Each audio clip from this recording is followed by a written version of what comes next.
Kalkan dua. Aisha Abdurrahman. İnsanlar hayatida duanın ehmiyeti ve rolü intayin çoğ bulup, dua musulmanni her türlü kıyım xatarlardan saklaydigan, ilahi qo'rg'on ve ötkür qoraldır. Turmuş ve tirikçilik meşgulatlarının köp buluşu sebebidin g'aflatda qalgan, charchigan ve yo'lindigan tayanch, esildigan arg'amchi izdegan vaqtimizda dua bizga her daim Allah Ta'ala'nı eslash orqali dinimizni mustahkam turish ve her qandaq tilaklarimizni faqatli yegona Allah Ta'ala'dan so'rashga turtki bo'ladi. İslam dinida imandan qalsa eng ulug' ibodat namoz bo'lib, namozning bir ma'nosi muayyan farqlar bilan qilinadigan duodir. Chunki namozmu duoga o'xshashla Alloh taolani yod etish uchun o'qiladi. Alloh taolo Musa alayhisalomga xitob qilib, "Meni yod etish uchun namoz o'qigin" deyish orqali o'ziga duo qilishga buyurgan. Musulmonlarning duoga bo'lgan ehtiyoji to'limi muhim. Bo'libmi, bugünkidek xilma-xil musibatlarga uchrab, ümidsizlik ichida nima qilarini bilolmayotgan, iymoni ojizlashgan, axloqi buzilgan va dunyo manfaatlariga aldanayotgan bir davrda Alloh taologa bog'lanish va iymonini kuchaytirish uchun duoga texmbek ahamiyat berish kerak. İbadetler Allah Ta'ala'nı yad etish ve onunğa bo'lgan qulluqimizni ifodalash uchun buyurilgan bo'lib, bu maqsad duoda nihoyat ko'rinarlik namoyon bo'ladi. Chunki Allah Ta'alaga qo'l ko'tarib iltijo qilgan kishi uning yordamiga bo'lgan ehtiyojini his qilgan holda to'lib toshgan ixlos bilan Allah Ta'alaga yalvaradi.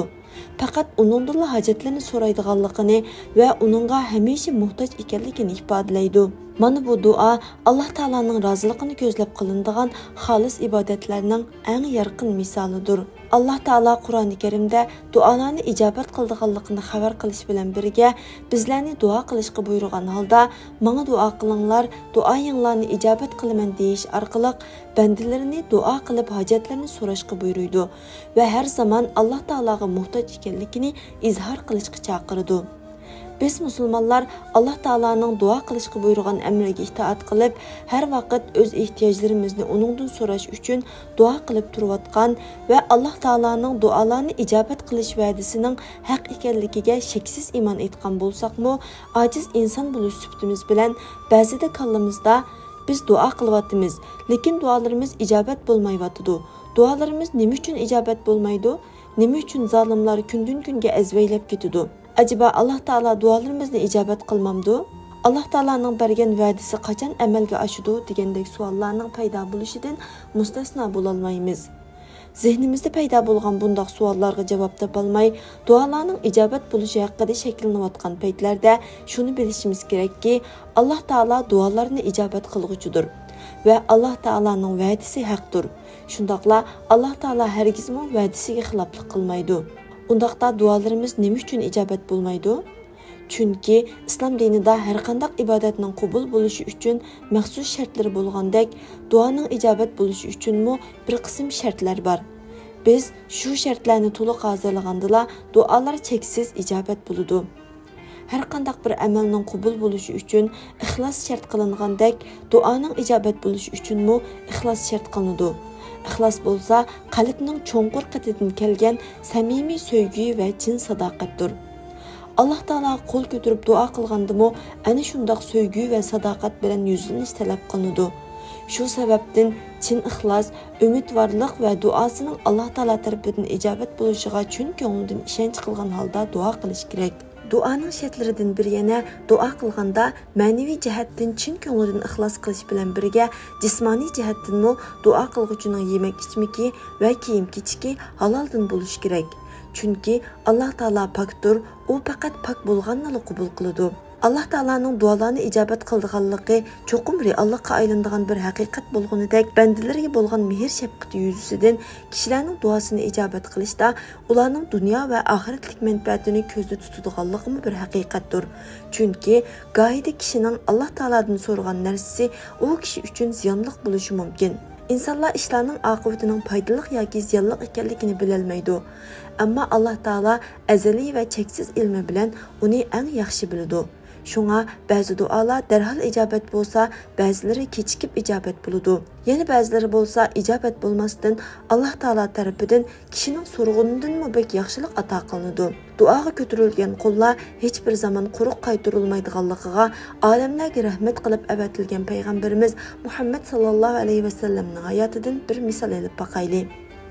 Peygamber aleyhisselam Medine'ye hicret kılıp bargan kündün tartıp Allah Taala'ya yalvarıp özünün ana yurdu Mekke'nin fethi buluşunu sorgan bolsumu duası derhal icabet bulmasından İslam dini küçeygen ve Müslümanlar kudret tapkan münasip bir vakitte yani Medine'ye hicret kılıp 8 yıldan keyin icabet buldu. Peygamberlerinin duası icabettir. Ama Allah xalagan en münasip vakitte buldu.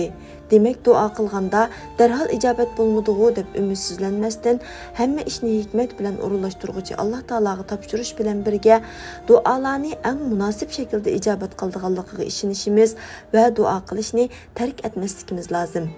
Dua temisi oturuğa koyulganda zihnimizde payda bulduğun yeni bir sual, niyet maksatlarımızdan amelge eşi üçün fakat dua kılış yeterlik mi? Dua bizni sebepten bir hacet kıla alamdı, degen buldu. Tileklerinin amelge eşi üçün dua bilen sebep her ikisi hal kılgıç rol oynaydı. İnsanlar Allah Taala'ya dua kılış bilen birge koludan kelgence sebeplerini kılışkı buyurulgan. Allah Taala'dan cennetini sorgan kişi dua bilen birge özü de cennetke layık salahiyet hazırlaş üçün yaxşı amellerini kılış gerek. Dozaqdan panah tilgen kişi mu dozaqqa sebep bulduğun yaman işlerden kat'i kol üzüş gerek. Rizqinin kengir bulup pekirlikten kutuluşunu tilegen kişi bolsa, rizq dünyasının işkini emgek açıkçı bilen etişi ve duç gelgen kıyınçılıklardan halas buluşunun çaresini izleşi gerek. Yeni bir taraftan sebepkiyle berilip gidip Allah Taala'ya dua kılışını unutuş doğru bulmagandek dua kılı yönünüp sebepten bir hacet buluşumu doğru bulmaydı. Çünkü aldınqısı Allah Taala'nın ibadetinden baş tartqanlıq bolsa, keyinkisi xuddi üçmü-beş ağzımı çüş degендek tayar taplık bulup qalıdı. Şuna ikkelisi bir-birini tamamlaydıgan ibadet hesaplandı. Ularni bir-birinden ayrı ötüşki bolmaydı. Eğer tileklerinin amelge işi üçün duala kupayı kılgan bolsa, insanların iftixarlıq ülgüsü Hz. Muhammed aleyhisselam sebep kılmağan ve teşebbüs mü kılmağan buladı. Şundaqla, eğer tilekler sebep bilanla amelge aşıdığan bolsa, şunç köp ehmiyetlik dualarını ümmetiga ögetmegen buladı. Peygamber aleyhisselam mı bizlerge baştan ahiri örnek bolgan hayatının hiçbir kısmında dua bilen sebepni ayırgan emas. Onun kündülük durmuşu Allah Taala'ya yalvarıp dua kılışkı tolgandek yoluqqan her bir kıyınçılıkka çare tedbir izleş ve sebep kılışmı en mühim işlerinin katarından orun algan. O mescidde imam bolsa, gazatlarda cesur komandan, medresede ustaz, dindar rehber ve ailesi de mesuliyetçan atı idi. Şunu o g'alaba qildi, g'oyasini amalga oshirdi, insoniyatga ulgu bo'lib, shonliq tarix yaratdi.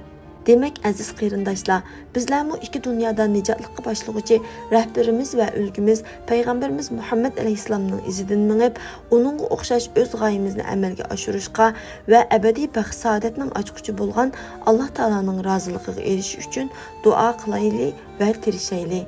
Ulug' Allah yaxshi tilaklarimizga yetkazgay.